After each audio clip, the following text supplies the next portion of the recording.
El día de hoy hablaremos de la mejor selección en cada década de la historia del fútbol, video sugerido por Elian Lugo en la comunidad del canal, así que suscríbete para más contenido así. Bien, el fútbol se crea realmente en el año 1869, aunque existen indicios de que se hizo mucho antes, pero bueno, comenzó de manera amateur y comenzó con los clubes. Realmente a nivel de selecciones, el primer torneo como tal es el torneo británico, que lo disputaba Irlanda, Escocia, Gales y obviamente Inglaterra. Este con el tiempo se descontinuó, pero no nos sirve para medir a la mejor selección por cada década porque apenas participaban 4 países.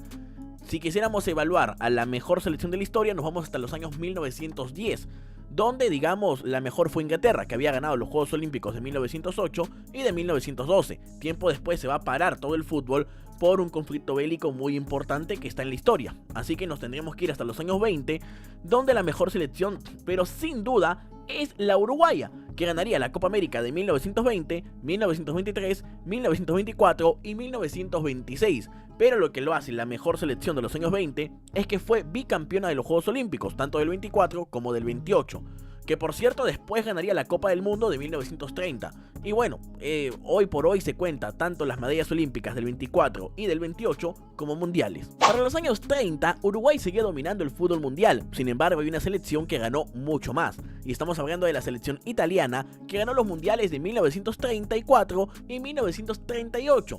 A ver, es cierto que Italia en ese entonces vivía una época bastante complicada y donde tenía un líder que era bastante importante para Europa, por lo cual, claro, muchos atienden de que los mundiales se ganaron con polémica. Para los años 40 casi no hubo fútbol en el mundo, pues se desarrolló otro conflicto bélico bastante importante que recomiendo que lo lean o que investiguen un poco sobre él. Yo no hablaré tanto de él justamente por temas con YouTube, pero durante esos años hubo selecciones interesantes. Una de las que se supone fue de las mejores es Argentina, que en ese entonces tenía jugadores como Alfredo Di Stéfano y que por aquellas épocas se manejaba equipos impresionantes como por ejemplo el caso de la máquina de River Plate. Para los años 50, sin duda la mejor selección es Brasil, que sufrió el maracanazo a inicios de la década y se coronaría por fin como campeona del mundo en el año 1958 de la mano de un joven Pelé.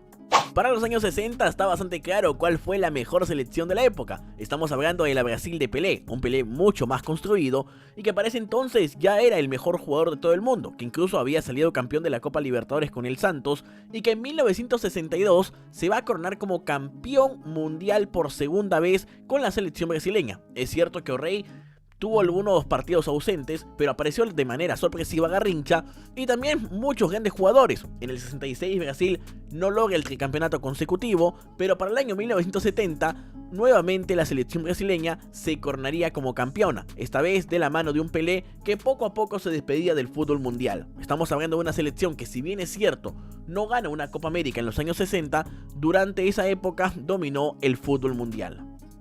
Para los años 70, sin lugar a dudas, hay bastante polémica, pues Brasil después de ese mundial no ganó ningún título. Todavía tenía a Pelé en gran parte de su proceso y después salieron figuras como Zico o Sócrates. Sin embargo, no agarró ningún título y después salió campeón Alemania y también salió campeón Argentina durante esos años. Pero sin lugar a dudas, para mí la mejor selección fue la Naranja Mecánica, la selección de Países Bajos, que llegó a la final del 74 y del 78 y que en ambas perdió con el local del torneo, siendo una selección que tanto en eliminatorias como en el mismo mundial había demostrado un fútbol exquisito y bastante comprometido, que después el fútbol que impuso Johan Cruyff y compañía sería una revolución para todo el mundo.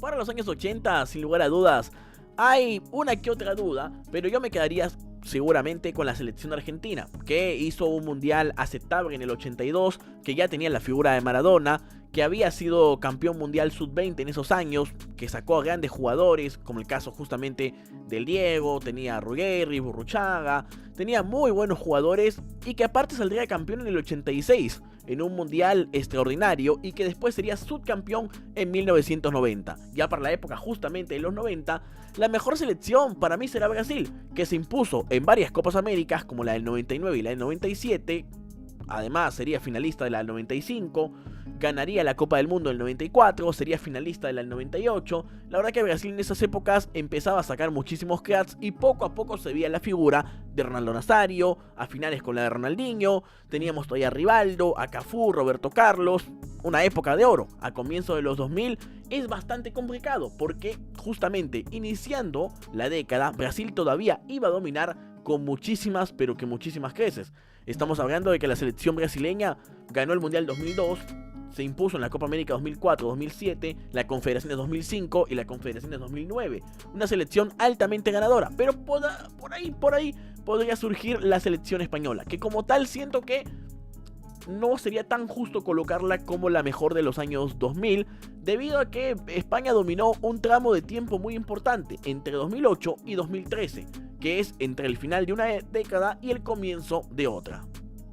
En los años 2010, que justamente uno de los que yo he vivido con quizás mucha más claridad, tengo demasiadas dudas. Podría ser España, que comenzó bastante bien, siendo el campeón del Mundial 2010, además de ganar la Eurocopa 2012 y ser finalista de la Copa Confederaciones 2013. Después empieza a desarmar un poco, pero sigue siendo un equipo con un fútbol espléndido. Sí, es cierto, el Mundial 2014 fracasan, pero después hacen una Eurocopa aceptable y el Mundial 2018 quedan eliminados por no tener profundidad ante Rusia. Eso me parece que fue en octavo justamente. A ver, podría ser Alemania, que ganó el Mundial, ganó la Copa Confederaciones. Una Alemania que había demostrado un gran fútbol durante esos años y ser una locomotora, que le da la mayor humillación de toda su historia a la selección brasileña. Otra que me gustó bastante en los años 2010 es Chile, bicampeona de América, que le ganó la final a Argentina tanto en 2015 como en 2016, además de jugar justamente la final de la Confederaciones 2017. Y bueno, lo malo con Chile es que después al Mundial 2018 ni siquiera clasifica. Y otra, que tendría que estar sí o sí en el top, es la selección francesa, que gana el Mundial 2018, que ganaría después lo que es la Liga de Naciones 2021, ya saliéndose un poquito del trámite, y también que había sido finalista de la Eurocopa 2016. Yo creo que me voy a quedar con Alemania, que fue campeón de la Confederaciones y campeón mundial, y que tuvo bastantes años de buen fútbol. Claro, porque en el Mundial 2010 de hecho fueron terceros y demostraron un nivel bastante superlativo, digámoslo así. Y por último nos toca ver obviamente de los años 2020 en adelante, que todavía no acaba, pero que de momento me parece que sin lugar a dudas la mejor es Argentina, no solamente por fútbol, no solamente por jugadores, porque tiene a Leo Messi, que es seguramente una de las mayores piezas en la historia de todo este deporte y del deporte en general, sino porque estamos hablando de que fue campeona de América, campeona mundial y campeona de América nuevamente, un hito que es muy difícil de hacer y que solamente, digamos, se compara con lo que hizo España en su momento. Y claro está que España lo hizo en un intervalo de décadas, Argentina lo hizo en una misma década, contando que encima ganó la finalísima y tiene la posibilidad de ganar otra en el año 2025. Para mí Argentina, la mejor, digamos, de la época actual. Pero bueno, mi gente, ¿qué te pareció este video? Es obviamente en base a estadísticas y en base a mi opinión, porque te puede gustar o no lo que yo digo. Para más videos de este tipo, por favor suscríbete al canal y dame un like. Y por supuesto, tu comentario. Nos vemos hasta la próxima. Yo he sido el tío Vivefood. Chau, chau.